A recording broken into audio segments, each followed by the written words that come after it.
Good morning, Every Baptist Churches. It's me, Travis, your Church Revitalization Catalyst. I want to make a statement that I believe is very true and is helpful for understanding the behavior of churches. And that statement is simply this: belief drives behavior. Belief drives behavior. In other words, this is true not only in the churches, but also in organizations as well. In order to change behavior to a new way of doing things, beliefs need to change. So, for example, I was reading recently an article of a church that closed after 100 years of faithful ministry in Bristol, Tennessee. And several things in the article were talking about what had happened there and why the church had closed after over 100 years of ministry. And they said, no new families came and joined the church, COVID, and they just kind of listed these several things.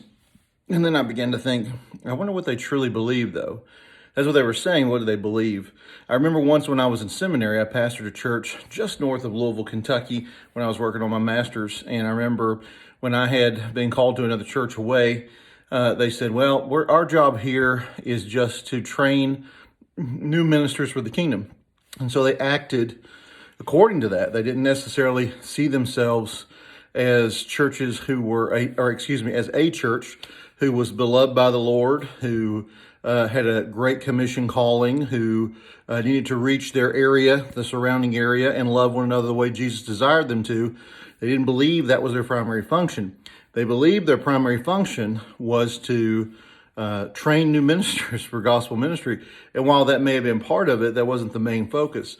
But if that's what they believe, then of course they're going to be slow to take changes. There's going to be a lot of back and forth with the pastors trying to make changes and inroads. So we have to really ask, what do we believe? That's really at the core of all that we do as persons and as churches. So getting down to that core and then having that corrected, not by pastors, not by people, but we all need the correction that the Word of God brings.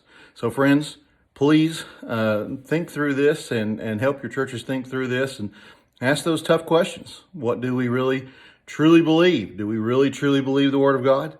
Do we believe it is the Word of God? Or do we believe something differently? Hope this has been helpful. And as always, I'm here for you anytime. Please, pastors, get ready for March the 25th. Keep writing that down on your calendar. Looking forward to being with everyone. Wives will have a time with my wife, and I'll be speaking to the pastors on probably some preaching issues, try to give you guys some preaching aids. I know many of you are probably spending Saturday mornings trying to get your sermon together. We want to maximize your time with your family, maximize your time as a pastor with your church as well. So we're going to try to get some resources out to you that day, some giveaways and things. So hope you can make it. Mark that day down and look forward to seeing you soon. Have a great morning.